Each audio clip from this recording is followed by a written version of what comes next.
Hello again. Good to be virtually with you again. I must confess, having had a moment on a cold, wet day in June when I asked if it would be okay to put the central heating back on. I can almost hear your cries of despair even as I say it. So here we are, part 2 of God and Peacemakers. How are the peacemakers of Darlington? As I mentioned in the last talk, one of the challenges of peacemaking is that not everyone wants peace. What do you do when that happens, when you need to call out bad behaviour, challenge people who are acting unwisely, and when you can't avoid situations that will result in conflict? Well, clearly the Bible has a lot to say about that as well, but what I'm asking us to think about is how we sow seeds of peace. The point about sowing or planting is that you don't see the results straight away. Think of it like this. In any situation of life in which you find yourself, you have the option of dipping into your seed pack and finding some peace to sow. It's not always possible, but if you do it whenever you can, that's how you grow a harvest of what the Apostle James calls a harvest of peace and righteousness or justice. Day by day, what opportunities can we find to sow peace, expecting that at some point in the future, what we are sowing will bear fruit? When I was thinking about this, I was reminding of Jesus' first and perhaps best known parable, a parable about sowing seeds. I'd like to read it to you, adapting it a little to help us see what can happen when we sow seeds of peace. So here we go. This is based on the parable as told in the Gospel of Mark. Listen up. A farmer went out to sow his seed. As he was scattering the seed, some fell along the path, and the birds came and ate it up. Some fell on rocky places where it did not have much soil. It sprang up quickly because the soil was shallow, but when the sun came up, the plants were scorched and they withered because they had no root. Other seed fell among thorns, which grew up and choked the plants so that they did not bear grain. Still other seed fell on good soil, and it came up, grew and produced a crop, some multiplying 30, some 60, some 100 times. What could the ideas in that parable mean when applied to seeds of peace? Well, how does this sound? The farmer sows the seeds of peace, and some people are like seed along the path, wherever that word of peace is sown. They don't want peace, they love discord, and they love conflict. And as soon as they're given the chance to accept peace, they reject it. And then Satan comes and takes away the seed that was sown in them. Others, like seed sown on rocky places, receive peace with joy, but since they have no root, they last only a short time. When trouble or persecution comes, because of the commitment needed to carry on living in the way of peace, they quickly fall back into old habits. Still others, like seed sown among the thorns, choose peace, but the worries of this life, the deceitfulness of wealth, and the desires for other things come in and choke it, and their peace withers away. Others, like seed sown on good soil, receive peace and produce a crop, some 30, some 60, some 100 times what was sown. I think it's like this with whatever God seeks to sow into a society. Peace, truth, justice, right living. It will always face challenges, but the power of the seed wins through in the end.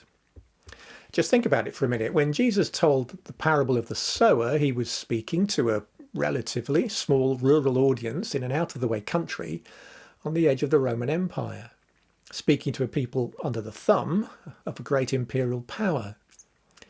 Yet here is Jesus saying that his word will overcome all kinds of opposition to produce massive fruit, totally out of proportion to what is sown. In another parable, he says that his word will be like a tiny, tiny mustard seed that becomes the biggest plant in the garden. That's a brave thing to say. Of all the other philosophies and teachings there are in the world, he's predicting that his would be the most influential of the lot. With 2,000 years of hindsight, when 1 in 3 people in the world would call themselves some kind of Christian, and when Christianity is growing faster than at any other time in history, we can lose sight of how incredible this statement, this prediction was. So yes, there will be opposition and there'll be challenges to sowing seeds of peace, but think about how the other seeds Jesus has sown have taken root and created massive, massive fruit all over the world, and be encouraged about the potential of what can happen as you take the opportunity to sow seeds of peace. Now, last time we were looking mainly at the book of James, and I said that wisdom of God, the wisdom of God through which we sow our seeds of peace, was pure and peace-loving. There are four other things James says about wisdom, which can again help us get some really practical insights into how to sow seeds of peace. The third thing that James says about God's wisdom is that it's gentle at all times. Gentle at all times. One of the ways that fuel gets added to fires of discord is the pain of emotion. To be gentle at all times includes being respectful of the feelings of others. To be gentle at all times includes being respectful of the feelings of others. Here's an example from a subject that's causing some heat in my church tradition at the moment. There's a bit of debate going on in the Church of England about not being able to use church buildings for public prayer and worship. Now, some people are saying that for them, getting church buildings open is really important. And they aren't happy that bishops have agreed to keep them closed or set limits on what can be done there. But others in the church aren't so bothered. They don't think having buildings open is that important in the grand scheme of things when, for example, so many people are accessing church online. One of the things you might see in these discussions is an example of what I call the game of whataboutery. It's not confined to this discussion, you'll see it all over the internet and in life more generally. It can sound something like this. Okay, you think having churches open is important. What about Christians who live in countries with no church buildings to go to? Now the question, what about, is fine in many circumstances. Say you're thinking through a decision and that you've decided on a possible course of action, and someone asks the question, what about if we did something different? Wouldn't it be an even better result? Or they might say, this will work great for some people, but there are others you haven't thought of. What about them? Well, that's all fine. If you want to make an even better decision or be clear about the potential unintended consequences of one that you're making, asking the question, what about, is a good question. What I'm talking about here is using whataboutery to minimise or even dismiss the feelings of other people, to treat them as irrelevant. It's a way of saying you shouldn't feel that way because, and really only because, there are people in a different situation. And because they are in that situation, what you feel about whatever is going on is irrelevant. It doesn't matter. Now I have to say, I have to watch myself on this one. In some situations, I can find myself being deeply sympathetic and empathetic to what other people are feeling and apply myself to really understand what's important to them. Then in the same day, I'll go onto Twitter, read something on a thread, and I find myself saying, oh, please, where's your sense of perspective? What about? And there we go. I've started playing the game. Paul talks about this in his letter to the Romans, chapter 14, and at the beginning of chapter 15. In the church in Rome, some Christians thought that it was wrong to eat certain kinds of food, and others thought it was okay to eat pretty much anything. Some thought it was important to keep certain days special for worship or dedication to God, whereas others thought that all days were the same. Paul reminded the Roman Christians that people who treated some days as special did so as an act of worship to honour the Lord. And again, when people choose to eat certain foods, they're honouring God by giving thanks before they eat. And when they abstain from food, they were honouring God by following their conscience. Paul writes this, what right do you have to criticise someone else's servants? Only their Lord can decide if they're doing right, and the Lord will make sure they do right. We'll always find people who feel deeply about things that we don't think are frankly all that important.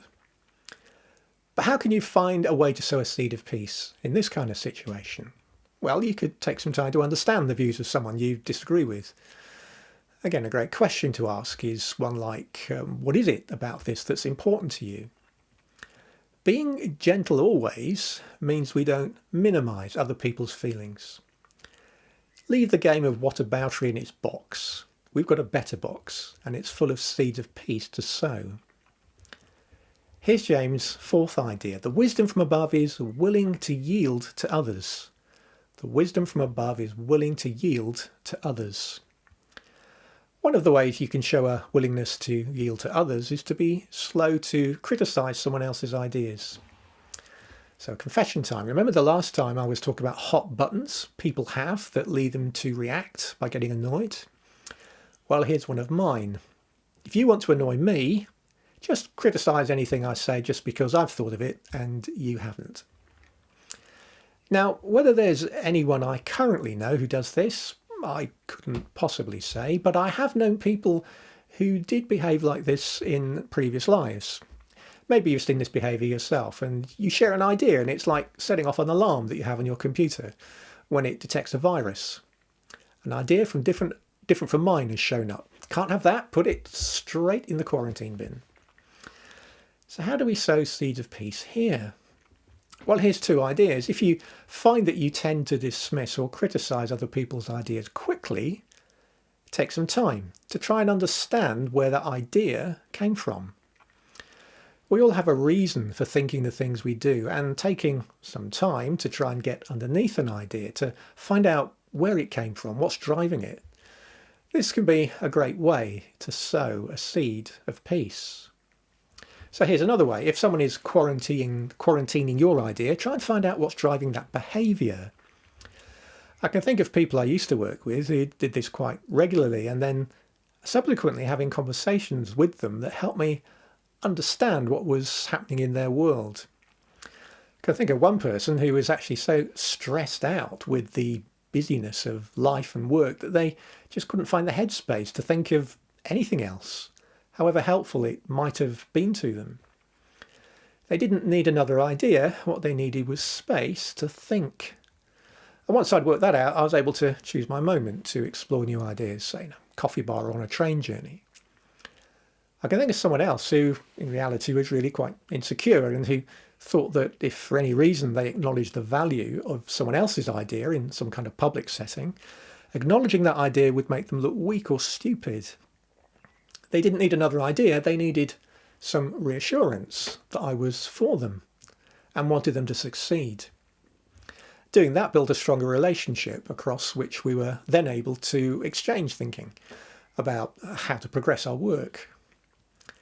There's always a reason for why people think the way they do, and it takes effort and sometimes courage to find out what that reason is. But when you do, when you're willing to yield and be submissive, to create some space to meet people on their territory, when you could make the other choice of fighting for your own, that's an opportunity to sow a seed of peace. Okay, 2 to go. The wisdom of God is full of mercy and the fruit of good deeds. The wisdom of God is full of mercy and the fruit of good deeds. In the West, we tend to think of mercy in legal terms. A judge has the power to punish, but can also show mercy or clemency. In the ancient East, as well as the legal idea, mercy was also thought of in therapeutic terms. In the Old Testament, the word for mercy is derived from the same word as the oil that a doctor would use to soothe or heal a wound. So in broad terms, when James's original hearers heard him talking about mercy, they would have these two ideas in mind, the legal idea of clemency and the therapeutic idea of healing, restoring and refreshing. In his first letter, James's friend and colleague, the Apostle Peter, writes this. This is in chapter 2, verse 10.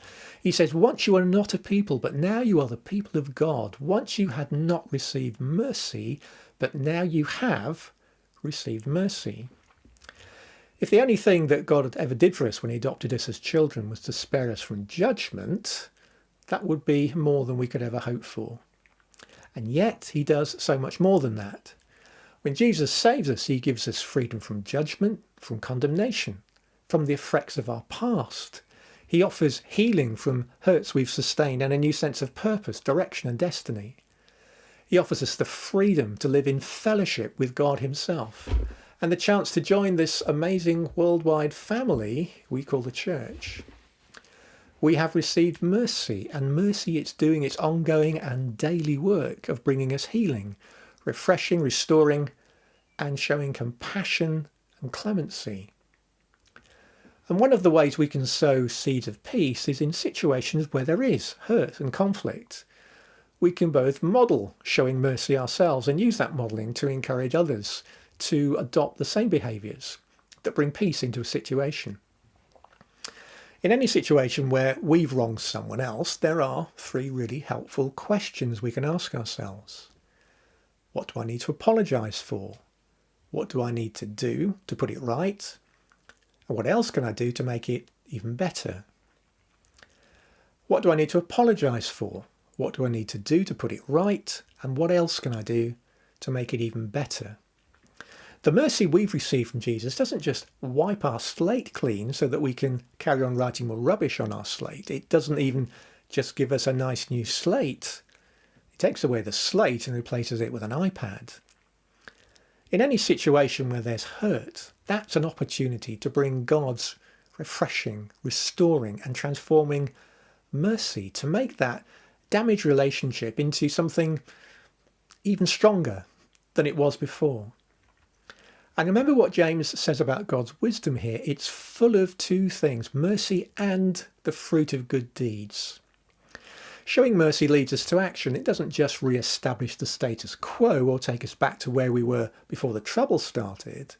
It doesn't just create new possibilities.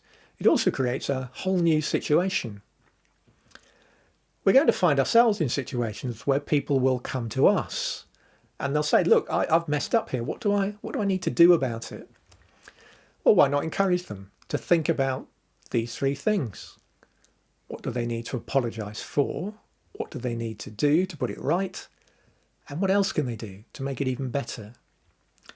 That's sowing a seed of peace. That's showing God's mercy and how to bear the fruit of good deeds. And that's an opportunity to bring into our world the transforming power of the life of heaven. Is some situation coming to mind as I'm speaking now? Somewhere where you could give this a go? The wisdom of God is full of mercy and the fruit of good deeds. Okay, last one. The last thing James says about the wisdom from heaven is this. It shows no favouritism, it's impartial and is always sincere. It shows no favouritism, is impartial and is always sincere. I think one of the biggest challenges we have in our society today is what a colleague of mine would call tribalism. We agree with the views of certain people because we're part of their tribe, regardless of the specifics of what they're saying. Happens in national politics, happens in families, happens in workplaces. There's a dispute or an issue, and instead of asking the question, what do we think about the issue, the question that people tend to default to is, whose side are you on? So one of the ways we can take hold of the wisdom of God and sow a seed of peace is to challenge tribalism by honouring people we disagree with. I expect most of you will have heard of Steve Baker MP. He used to be the chair of the European Research Group in the Conservative Party. He's also a committed Christian. During the debate on our future relationships with the European Union, he was frequently interviewed in the media as a representative of the Leave campaign. Now, we've dealt with the question of leaving or remaining. We've had a referendum to discuss that one, and now we're in the space of trying to decide what our future relationship with the EU is going to look like. And on that question, I have profoundly different views from Steve Baker, and I don't mind saying so on Twitter. Not that my views will be of the least interest to him, but it does serve to make a point. You see, despite the fact I don't see some areas of the world the same way Steve Baker does, whenever I hear him giving his views on any subject, I am always left thinking that he's a man of integrity and of conviction. And on a number of occasions on Twitter, I've made a point of saying that. even though some of the people who follow me probably wouldn't agree. The people of my Twitter tribe, if you like. Whenever we find ourselves in life, wherever rather we find ourselves in life, we'll find ourselves with a group of people to whom we show loyalty and solidarity, and obviously that's important. But loyalty and solidarity can become tribalism if you ever get to the point where you can never acknowledge the good in someone who disagrees with you or with whom you disagree. And making the point of genuinely recognising and highlighting the good in people we disagree with. And most often that will be at work or other places really close to home. Being able to do that is sowing a seed of peace by being impartial and sincere. So let's go back to James's summary. The wisdom from above is first of all pure. It is also peace-loving, gentle at all times, and willing to yield to others. It's full of mercy and the fruit of good deeds. It shows no favouritism, it's impartial, and is always sincere. Peacemakers who sow seeds of peace will reap a harvest of righteousness. Let me finish with a little story. A few years ago, I was with a group of Christians when Hilary, that's my wife, led us in an exercise where we listened to God for each other. This is what we did. We each had a card, and Hilary asked us to write on the card a question we would like God to answer. There were about half a dozen or so of us seated around a table. The cards were turned face down, then randomly distributed around the group. So we each end up with a blank card. We didn't know who had written on it or what the question was on the other side. Hilary then just asked us to pray and to write what we felt God was saying about the question, hidden on the reverse side of the card. Here's my card. I'd like to share with you the blessing and the challenge and the encouragement that God gave me personally and keeps bringing me back to. So my question was this. What one thing could I do to become a better peacemaker? What one thing could I do to become a better peacemaker? And the person who didn't see the question wrote on the back of the card, and this is what they wrote. God's answer to my question. Be quick to listen, slow to speak, renounce and resist anger. My peace I give you. Receive peace that you might radiate peace. And my prayer for you is that God will do that for you. Receive peace that you might radiate peace. God bless you. Look forward to seeing you again soon. Goodbye now.